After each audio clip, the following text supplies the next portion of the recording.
kembali lagi bersama saya Damon di acara Bisik Bincang Mistik. Nah, seringkali kita kalau merasa tentang kejadian mistis itu kita pasti ngerasa penasaran ya. Dan kita dapat request dari pemirsa tentang orang-orang yang indigo atau orang-orang yang bisa melihat sesuatu yang tak kasat mata. Sesuai dengan tema kita kali ini yaitu di balik yang istimewa. Semoga dengan tema kali ini pemirsa di rumah dapat lebih mengerti lagi tentang apa arti indigo dan bagaimana menangani makhluk-makhluk mistis itu kayak gimana.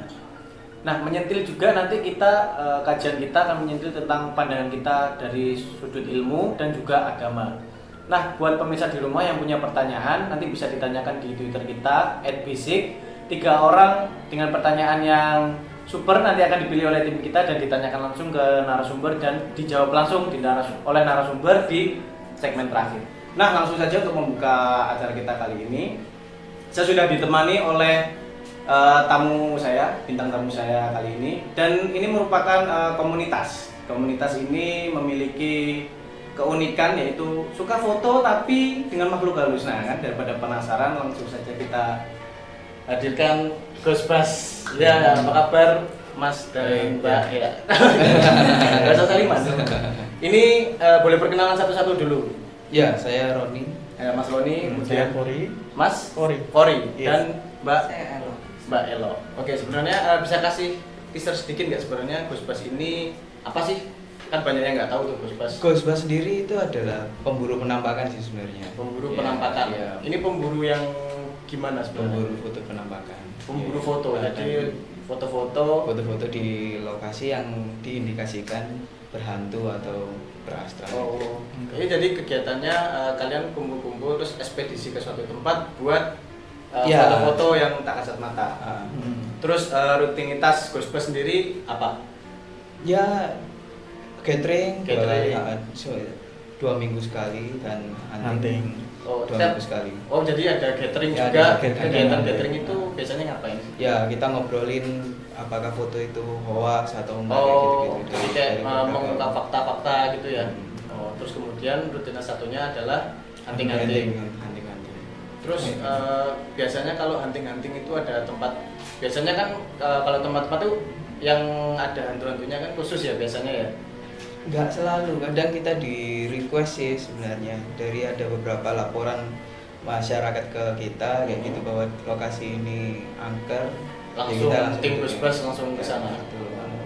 Terus ada beberapa juga request dari orang-orang yang mempunyai kemampuan khusus bahwa ingin membuktikan bahwa di situ ada lokasi. Kalau misalkan memang di tempatnya nggak berhantu ya kita akan mengatakan bahwa Tempat itu emang nggak berhantu. memang clean kan. Jadi biasanya tergantung request dari orang-orang yang ingin mengetahui Ya, apakah di situ ada. yang sama mempunyai penasaran yang sama. Dan itu pasti dapat. Belum tentu. Belum tentu. Seumpama tempat itu angker pasti dapatnya atau 80% insya Allah, 80%. gitu. Apa yang didapat kalau kita ikut komunitas ini? Kita komunitas itu didasarkan dari rasa fun dan hobi. Ya Itu kan? untuk orang, meskipun orang itu tidak memiliki kemampuan buat nggak masalah, Melihat. nggak Oh. masalah. Dan banyak dari teman-teman yang masuk ya. di komunitas ini untuk menghilangkan rasa takut atau fobia di kegelapan. Oh, jadi selain kita foto-foto itu juga Ya, bisa kita juga membantu menghilangkan fobia membantu. orang yang takut. Mungkin ada yang takut sama setan atau yang Ya, itulah sebutannya ya, ya, makhluk makhluk astral yang- seperti itu. Oh, Dan di kami diedukasi bahwa mereka ada tapi tidak untuk ditakuti. oh, gitu. Terus dengar-dengar nih anggota Ghostbus ada yang memiliki kelebihan.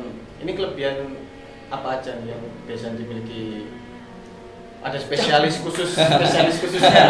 Campur-campur sih sebenarnya karena kita wadah komunitas ya bukan sebuah paguyuban yang didoktrin seperti apa kayak gitu enggak.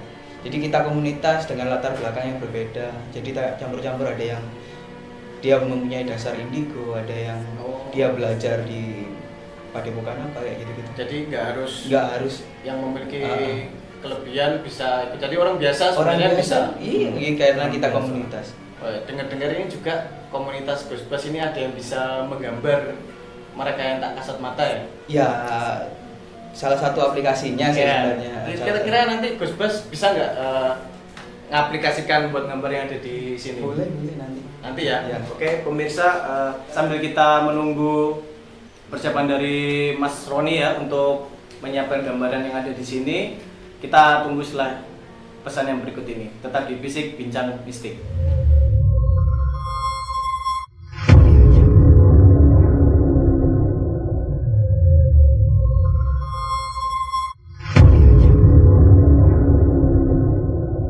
Kembali lagi bersama saya Damon dalam acara Bisik Bincang Mistik. Saya mau kasih info buat yang baru bergabung sama kita. Jadi seperti yang kita tahu Gus Bas ini adalah komunitas yang sering kegiatan khususnya itu berburu ya, berburu foto-foto penampakan. Nah seperti yang kita lihat juga di sebelah sini ada Mas Roni yang sedang menggambar entitas atau makhluk-makhluk yang ada di studio ini. Nah sekarang tadi kita udah mengorek sedikit tentang Gus Bas itu apa. Sekarang kita akan menanyakan tahap-tahap fotografinya. Nah ini ada teknik khususnya nggak Mas buat foto-foto makhluk kayak gitu kan susah ya, makhluk kayak gitu kan dilihat sama mata telanjang aja kadang lihat, kadang nggak, kalau nggak memang benar-benar memiliki sesuatu yang khusus. Nah ini kira-kira dalam fotografi sendiri itu ada tekniknya yang gimana? Kalau teknik sih kita nggak ada kita nggak butuh teknik khusus ya Mas. Just tinggal datang ke tempat yang lokasi yang angker, terus kita foto-foto aja sih, biasanya seperti itu. Jadi fotonya tuh random ya, kita yang menurut kita ada ya kita foto atau gimana? Karena ada yang bagi teman-teman kan dikira di situ ada itu di foto, kadang di setiap lokasi di foto gitu. Nanti setiap lokasi ada foto-foto pasti di foto. Pasti di foto. Jadi nggak ada teknik-teknik Nggak harus ada. mungkin like Nggak perlu ada kayak ritual atau apa itu nggak ada. Nggak ada. Murni dari teman-teman asli langsung. Kemudian untuk kameranya sendiri itu harus kamera khusus atau gimana? Atau kamera HP pun bisa sebenarnya? Kalau kamera khusus nggak ada sih Mas ya. Kita biasanya pakai kamera handphone, kamera pocket, sama SLR. Oh, berarti nggak harus kamera Nggak yang harus. mahal-mahal, Nggak harus yang seperti lensanya itu. harus Nggak ya? ada. Berarti kebanyakan pakai kamera HP, Kamera handphone, kamera pocket, Oh. gitu sama SLR. Jadi nggak harus khusus. Nggak Sama harus tekniknya khusus. juga nggak ada. Nggak ada. teknik khusus juga. Nggak Terus ada. pengalaman dari Gus Bas sendiri pernah nggak waktu foto-foto atau mungkin lagi hunting di suatu tempat tiba-tiba ada yang kerasukan atau kamera HP rusak atau apa? Kalau untuk dari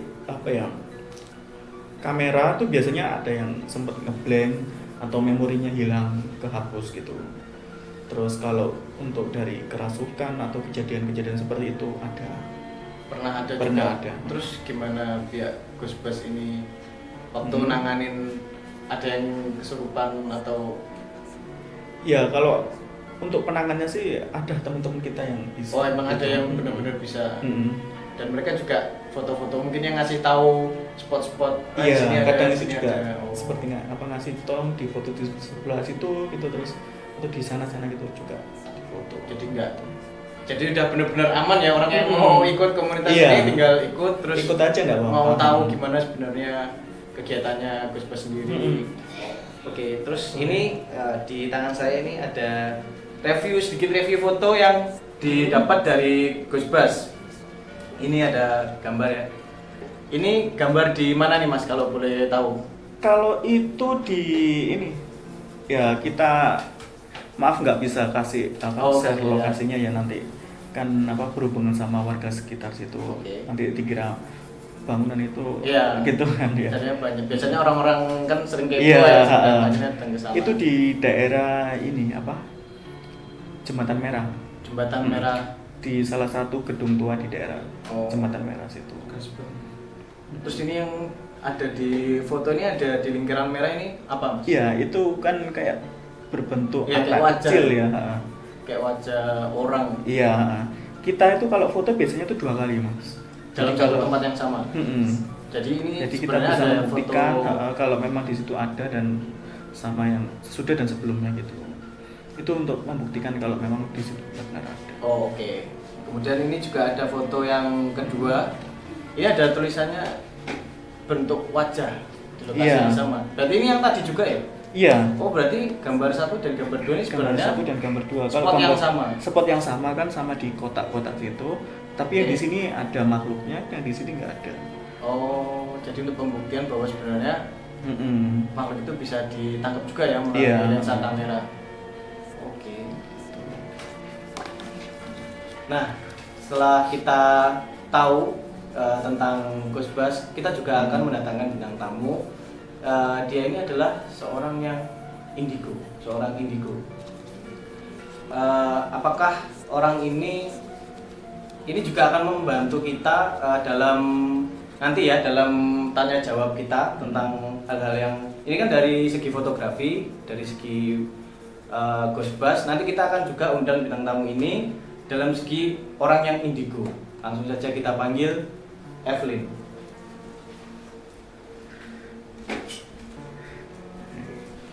Ya, apa kabar? Iya, baik. Mbak Evelyn ya? Iya. Ini seorang indigo. Iya, bisa dibilang seperti itu. Ya. Kita akan nanti kita akan tanya-tanya tentang Mbak Evelyn gimana sih rasanya jadi seorang indigo. Apakah Mbak Evelyn juga nyaman sebenarnya diberi label oleh orang-orang bahwa dia adalah orang indigo? Jangan kemana-mana, tetap di Bisik Bincang Mistik.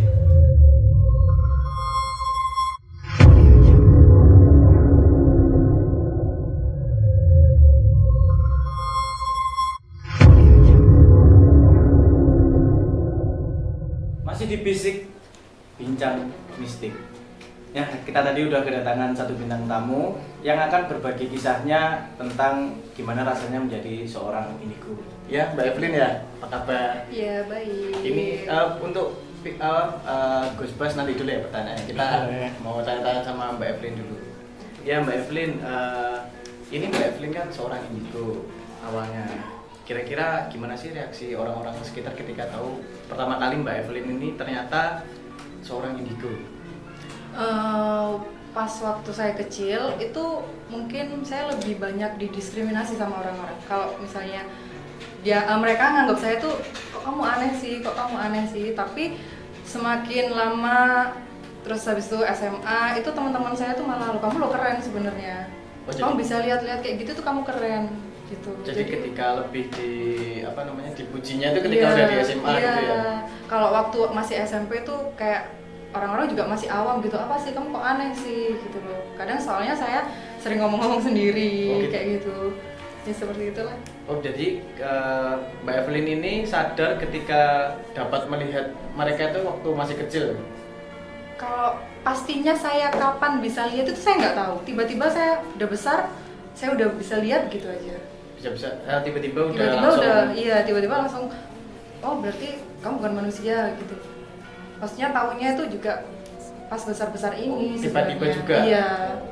Biasanya kan kalau orang-orang indigo itu punya teman-teman yang tak kasat mata Ah, juga. iya. Mbak Evelyn ini punya nggak? Punya. Saya dari kecil itu karena dulu rumah saya itu kan rumah bangunan tua. Iya. Saya pindah ke tempat lain sementara karena rumah saya itu dibangun. Nah, di situ saya ketemu sama teman kecil saya di situ. Itu namanya Cika. Dia anak sekitar umur 5 tahun. Dia anak-anak kayak apa ya, anak noni Belanda. Dia cantik, kecil, dan itu saya temenan sama dia tuh sampai SMP, sampai akhirnya SMA itu saya nggak pernah lihat dia sama sekali. Berarti sekarang udah Cika Nggak pernah udah ketemu nggak sama Cika sama sekali. Berarti sekarang Mbak Evelyn ini benar-benar sendiri. Iya, Dalam artian iya. nggak punya teman. Nggak ada.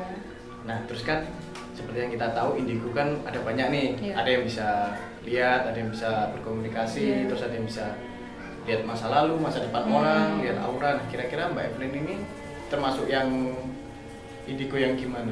Sebenarnya tipe indigo itu ada 4. Ada interdimensional. Interdimensional itu dia itu bisa berkomunikasi dengan orang maksudnya dengan makhluk-makhluk gaib. Terus habis itu ada tipe humanis. Tipe humanis itu dia tuh indigo yang dia lebih berfokus sama interaksi sama manusia. Jadi dia suka nolong kayak gitu tuh. Terus habis itu ada tipe artis. Tipe artis itu kayak Rai Kiyoshi.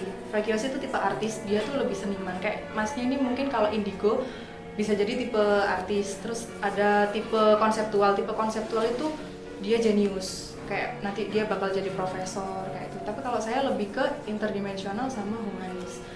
Untuk jenis-jenisnya sendiri saya lebih ke aura.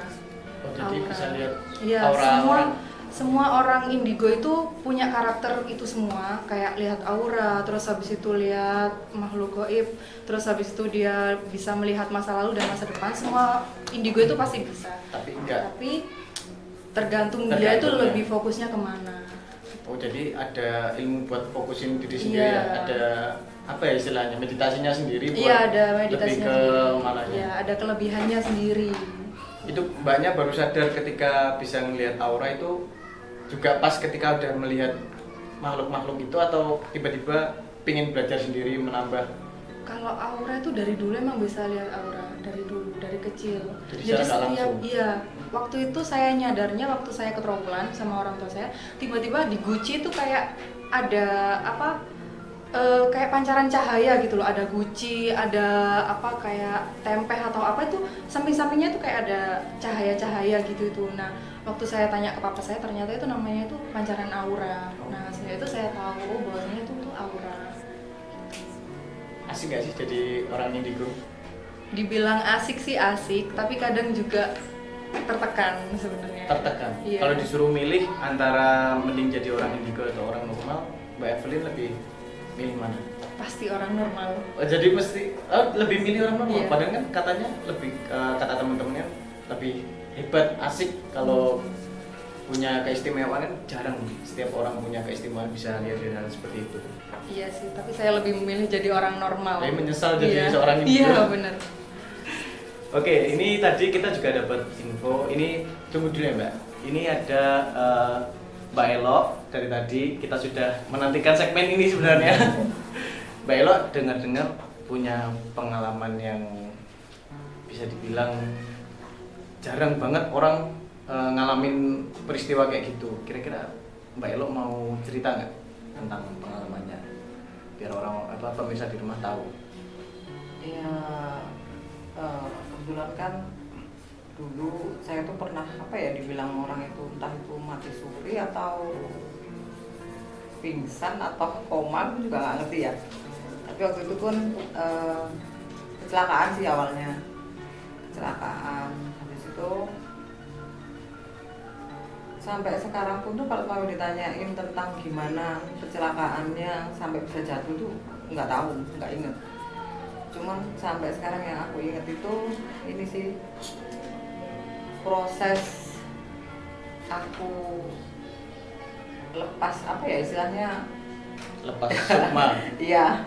Jadi tahu-tahu itu aku tuh bisa lihat badanku sendiri gitu loh. Padahal aku tuh di sini, kenapa kok aku tidur di situ?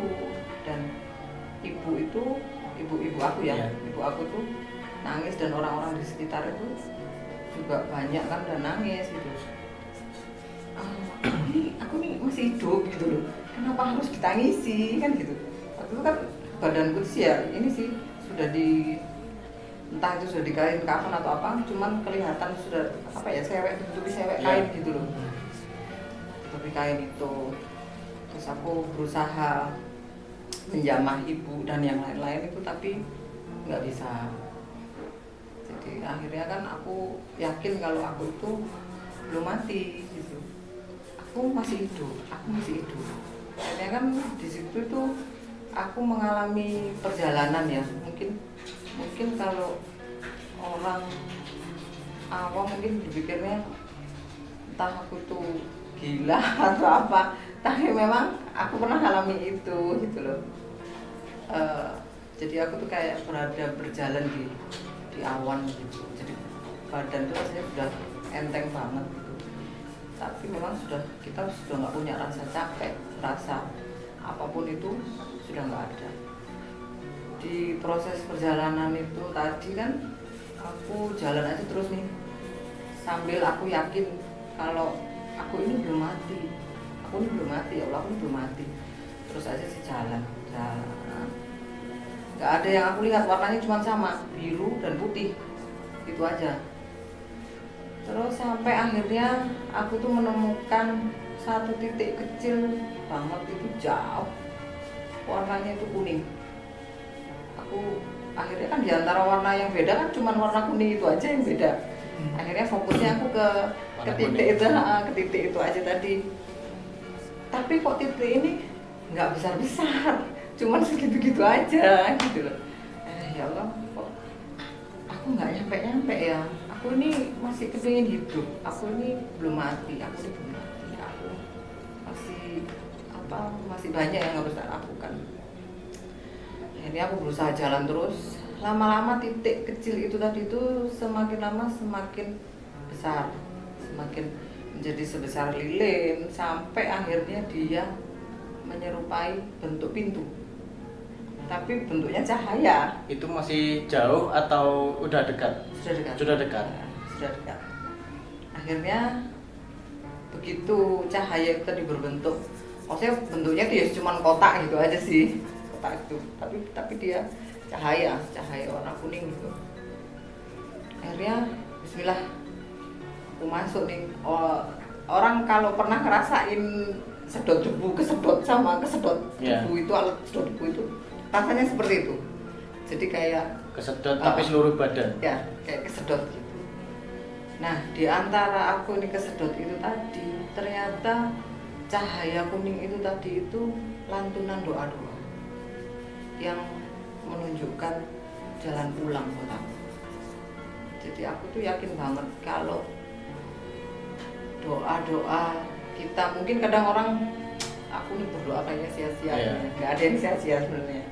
Cuman ya itu tadi, doa itu memang bentuk dari bentuk dari penolong untuk diri kita sendiri. Ya itu tadi wujudnya dalam cahaya. Memang susah ya kalau mau dinalar dengan apapun itu kan susah. Tapi yang jelas itu begitu aku ini masuk lagi ke badan aku, itu reaksi orang-orang sekitar. Ya, kaget. Orang-orang di sekitar itu kan kaget. Ibu itu antara nangisnya itu entah nangis bahagia, nangis takut atau apa itu, yang jelas orang-orang di sekitar itu ya pada histeris semua. Tapi di situ ini aku hanya sesaat aja sih, balik lagi lah aku ke alam yang biru dan putih. Berarti habis sadar tubuhnya orang-orang histeris terus tidur lagi. Nah, di saat tidur lagi itu aku sempat ketemu sama almarhum Om itu yang memang, nah di situ ada komunikasi nih akhirnya. Santai dulu Mbak. Oke. Kita nanti lanjut di segmen berikutnya ya. Oke, buat teman-teman yang masih penasaran sama gimana kelanjutannya cerita dari Mbak Elo, jangan kemana-mana, tetap di Bisik.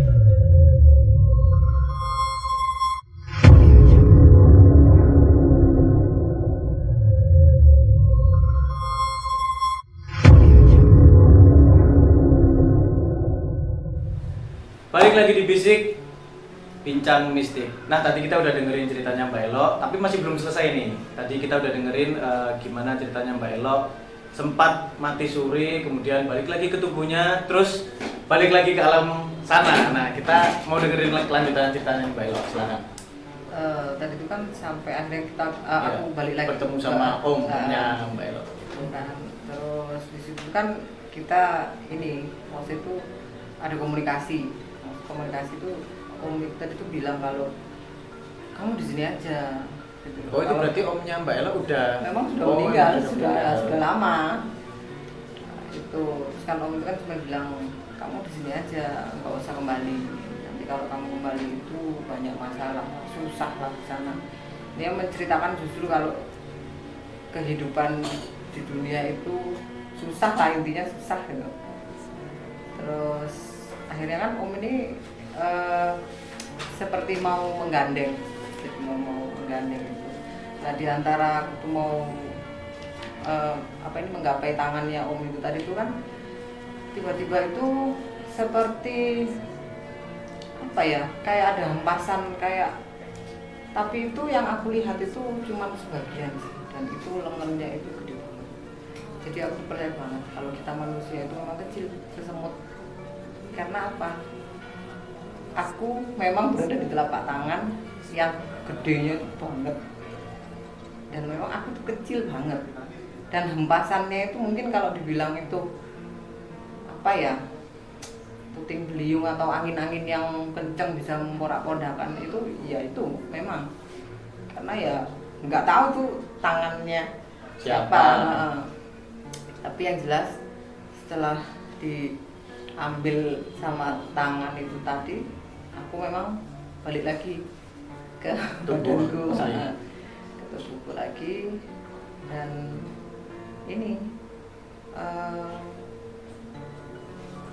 normalnya itu aku sudah bisa merasakan sakit. Kalau yang awal kan aku Masih bangun. Itu kira-kira tahun berapa Mbak kejadiannya itu? itu kisaran tahun 2001. 2001. Jadi kejadian yang pertama tadi masuk ke tubuh itu nggak kerasa apa-apa. Nggak merasa apa. Terus ke alam sana, pas balik lagi baru ngerasain sakit itu tadi. Ya berarti akhirnya kan setelah aku memang benar-benar sudah masuk, sudah kembali lah istilahnya, aku sama Allah itu dikasih kehidupan Kesempatan lagi ya, lah, kesempatan kedua. ya, kesempatan kedua. Tuh dari situ mungkin aku memang banyak ingatan-ingatanku yang lama itu hilang. Jadi aku tuh dikembalikan dengan orang yang baru, kondisi yang benar-benar baru, dengan ingatanku yang saat itu aja. Tuh, itu sih pengalamannya yang aku alami. Gitu.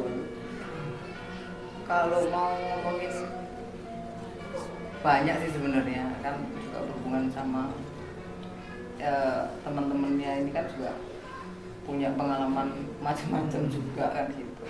Dan itu keluarga bisa menerima kalau ini benar-benar Mbak Elo atau bukan kan? Pasti kaget dong kan dari Iya, kejadian itu. pasti Masih kaget. shock. Ya, pasti ya. Tapi ya namanya orang tua ya, lihat anaknya sadar dan sehat kembali itu kan pasti seneng ya. Ya, itu memang butuh proses untuk, karena aku sempet sempet lupa orang tua aku juga nggak inget. Jadi butuh proses untuk ngingetin lagi. Gitu. Mengerikan juga ya pengalamannya. Nah, oke, sekarang kita akan menanyakan pertanyaan tentang Ghostbus ya.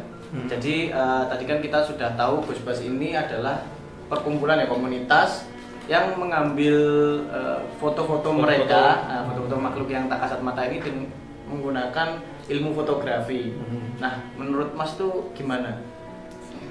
Kalau untuk fotografi sendiri kan memang untuk astral ya Mas. Kalau dalam fotografi itu kan memang ada 3 tingkatan kan itu. Ya. Kalau yang pertama itu orbs itu yang kalau kita foto biasanya dapatnya kayak bulatan-bulatan gitu, itu bulatan-bulatan energi seperti itu. Terus kalau untuk yang kedua tingkatannya itu namanya ektoplasma. Biasanya kalau kita dapat kayak bayangan lewat atau cahaya lewat yang sempat ke foto, yaitu yang dinamakan ektoplasma. Ektoplasma. Iya. Kalau yang ketiga itu vortex. Vortex itu bentuk wujud astral itu sendiri. Entah itu berupa hewan atau astral kayak kuntilanak dan sebagainya kayak gitu juga bisa, itu dinamakan vortex. Berarti Ghostbus ini emang bisa menunjukkan sedikit ya. Jadi makhluk astral itu tidak mempunyai wujud fisik. Ya. Nah, tapi dia mempunyai energi elektromagnetik. Ya, minim bisa kita merinding ya. Seperti itu. Nah, dia menangkap partikel-partikel yang ada di udara dan terkena cahaya flash. Akhirnya partikel-partikel itu mengumpul. Dan kalau misalkan di layar visual kita itu ada bulatan-bulatan, itu namanya orbs. Itu yang Dia biasanya partikel-partikel udara, foto. bisa debu, bisa partikel kaca dan segala macam kayak gitu. Makanya dia bisa ke Dia bisa ke menuju foto juga. itu ya, karena dirinya di karena foto ya. foto sendiri itu kan dia bisa hanya adalah wujud yang nyata, yang kasat, yang terfoto kan seperti Padahal itu. kalau dilihat pakai mata kepala sendiri kan susah. Susah. Karena dari foto pun Kadang posisi bisa. kita bisa ngelihat dari mata kepala, tapi belum tentu yang di gambar yang kita tangkap itu sama seperti apa yang kita lihat. Oh. Kayak gitu. Nah, kemudian untuk Mbak Evelyn nih, Mbak Evelyn tuh tipsnya apa biar nggak takut? Biasanya cewek takut kan sama makhluk-makhluk yang kayak gitu ya. Mbak Evelyn ini punya tips atau apa, doa apa yang bisa buat maintain biar nggak takut sama kayak gitu-gitu? Karena saya itu kan udah terbiasa, saya lihat makhluk-makhluk seperti itu sudah biasa. Tapi kalau misalnya ada makhluk gaib yang energi dia tuh lebih besar daripada saya, biasanya saya cuma berdoa. Dan saya tuh dari kecil sudah diajarin sama papa saya untuk bilang Assalamualaikum salam. Assalamualaikum salam. Kalau misalnya saya takut, saya disuruh bilang kayak gitu. Itu biar apa? Biar Kalau misalnya saya bilang Assalamualaikum salam, mereka tuh otomatis langsung hilang. otomatis langsung. Iya, langsung hilang. Betul. Saya bilang Assalamualaikum salam itu langsung hilang. Langsung hilang. Langsung hilang. Iya. Itu berarti emang turun temurun dari keluarga berarti Iya. ya? Oh, oke. Nah tadi kita juga di segmen pertama kita tadi dari pihak Gusbas ya. Ya, Mas ini salah Roni, satu aplikasi saja penggambaran gitu. ya dijelaskan Mas gambarnya Oke. gimana aja. Ini bareng-bareng ya jelasinnya ya. Ini yang ada di studio ini ya, yang ada di tempat ini ya. Yang ada di sekitar di lokasi sini. Ya ini gambar. Ini adalah makhluk yang biasanya disebut gundurwo. Penggambarannya seperti ini sih. Kurang lebih lah ya. Kurang lebih seperti ini. Seperti itu, dan itu berada di atas, di loteng atas. Ini yang request dari Kak Evelyn. Ini yang ada Ini di yang ada di kamar Kamar sebelah. nomor 2. Kamar 2. Sosoknya adalah Kuntilanak. kuntilanak putih. Putih. Dan ini yang berada di sekitar sebenarnya. Mungkin tadi sempat kelihatan di arah dapur, mungkin lagi main ya. Tapi ini bukan sosoknya ada di sini sih, lebih ke sekitar. Jadi dia lagi lewat aja. Lewat aja, mungkin lagi main. Karena kita rame di sini, mungkin lagi pengen tahu aja. Ini Kayak dari gitu. 3 sosok ini yang mempunyai energi negatif yang sekiranya mengganggu, biasanya mengganggu. Ya monggo, Kak Evelyn misal. Kalau saya lihatnya kalau yang sosok genderuwonya itu dia nggak mengganggu, dia lebih kayak menjaga tempat ini. Kalau misalnya ada orang yang berniat jahat, mungkin dia bakal maju. Tapi untuk yang jahil dan mengganggu, Yang itu- baperan. yang suka baper itu yang kuntilanak, Cewek. iya yang cewek, yang cewek. yang ada di kamar nomor 2 itu. Oh, ini tadi Mas Roni kita ngomong kunti dia kayak suruh ngomong cewek-cewek kayak sensitif banget ya. Kayak ganggu-ganggu banget ya. Enggak sih, sosoknya sih baperan. Gampang tersinggung dan segala macam. Iya. Wah, keren banget ya gambarannya ya. Ini juga Ya, penjelasannya jelek. juga. Wow. Oke, nanti kita lanjutkan di segmen berikutnya. Oh ya, kita nanti juga akan bacakan pertanyaan dari pemirsa yang ada di rumah. Kita akan ambil 3 nanti kita tanyakan ke komunitas Gusbas sama Mbak Evelyn ya. Jadi jangan kemana-mana, tetap di Bisik Bincang Mistik.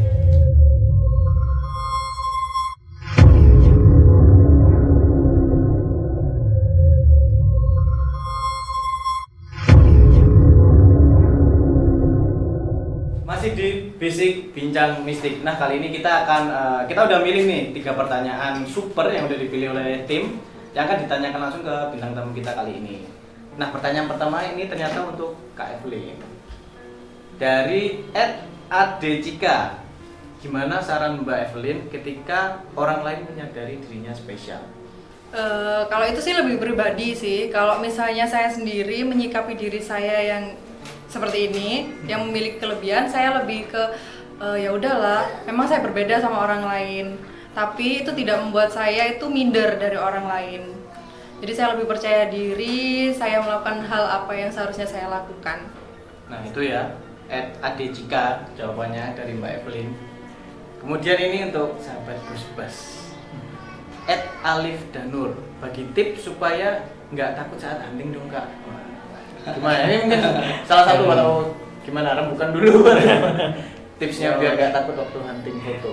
Kalau nggak takut waktu hunting foto ya ngajak temen. Kan nantinya rame-rame. Iya. Tapi Takut itu wajar. nggak Takut itu wajar. nggak terlalu ramai juga sih ya. Oh, itu aja tipsnya. Saya nungguin. Nggak takut kan ya gitu. Enggak, sebelum hunting pun disiapkan mentalnya sendiri. Yang penting kayak itu berdoa aja sih. Mas. Berdoa dan segala macam itu pasti. Itu penting. Berdoa, bawa teman. Jangan lupa ya. Terus ini dari pertanyaan terakhir, siapa ini? Abid Prasetyo. Saya kadang iri dengan mereka yang bisa melihat dan merasakan. saya kok nggak bisa sama sekali merasakan juga, nggak bisa, kenapa ya? Nah, ini mungkin satu-satu aja jawab, dari Kak Evelyn dulu atau dari Gus Bas dulu. Kak Evelyn aja dulu. Jadi setiap orang itu punya sensitivitas sendiri-sendiri. Jadi nggak semua orang itu bisa merasakan energi-energi di luar energi manusia. Memang pada dasarnya itu seperti itu. Jadi kalau misalnya orang itu punya sensitif yang tinggi, biasanya dia itu bisa merasakan, bahkan bisa melihat. Tapi kalau misalnya memang dia itu sensitif, tidak terlalu sensitif akan hal-hal seperti itu, pasti dia nggak bakal bisa merasakan, bahkan tidak bisa melihat juga. Tuh, jadi kalian harus sensitif. Nah, kalau dari Gus Bas sendiri gimana? Ya kalau misalkan dia ingin melihat dan segala macam, mungkin bisa belajar dan segala macam. Oh, berarti itu bisa dipelajari. Bisa ya? dipelajari untuk meningkatkan daya Sensitivitas. sensitivitas itu tadi, atau meditasi dan segala macam. Yang jelas itu yang pertama sadar diri dan mental kayak gitu, karena kadang situasinya agak sedikit menakutkan untuk bagi pemula. Seperti itu. Kalau untuk dari aku sendiri sih, kita harus lebih bersyukur lagi sih Nah. gitu Mas.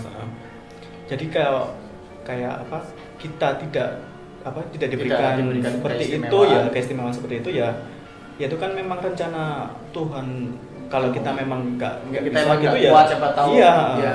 Katanya juga bisa Kan gila ya kalau karena nggak kuat sesuatu ya. hal yang dipaksakan itu kan pasti Iya. jelek akhirnya gitu. Oke, itu adalah jawaban dari tim Gus Bas. Nah, kita udah di penghujung acara, tapi sebelum itu dengar-dengar ini Gus Bas ulang tahun yang ke 1 dekade ya, 10 tahun. 10 tahun. Iya, Nah, 10 ini tahun. dari pihak acara sudah menyiapkan. Terima kasih. Ulang tahun Gus Bas yang ke 10 tahun. Ya mungkin ada Oh, sepatah surprise. dua patah kata dari pihak Gus Bas di hari ulang tahun. Oh. Tiup lilin dulu kalau bisa. Wish dulu. Make wish ya. Ya, Wis. Sepatah dua patah kata. Semoga makin solid, Iya. semoga makin sukses. Semoga Semakin kita tetap apa ya, tetap solid, Kospas makin apa ya, makin Berjaya. semua anggota makin banyak rezeki, Oh, sehat, amin. amin. Amin. Dan tetap Dan- bisa terus berkarya. Amin. Amin. Ya, silakan ditiup lilinnya. Sepertinya nggak mati. Pak. Oh, mati. Ya, terima kasih. Ya, sama ulang tahun Gus Bas loh. Tuh, Ya, kita nanti matikan sendiri ya. Nanti ya. Ya. Oke, kita udah di penghujung acara. Selamat ulang tahun buat teman-teman Gus Iya, Bas. terima kasih. Dan Mbak Evelyn juga terima kasih buat narasumber yang udah hadir. Ternyata jadi orang indigo itu enak nggak enak ya teman-teman. Jadi buat kalian yang nggak bisa nggak usah cari tahu juga. Buat kalian yang udah bisa ya syukuri apa yang ada, itu emang pemberian dari Tuhan. Saya mau pamit undur diri juga. Tetap saksikan Bisik Bincang Mistik di Ikom TV setiap jam 9 malam setiap hari Kamis. Saya Damun pamit undur diri dan sampai jumpa. Ya,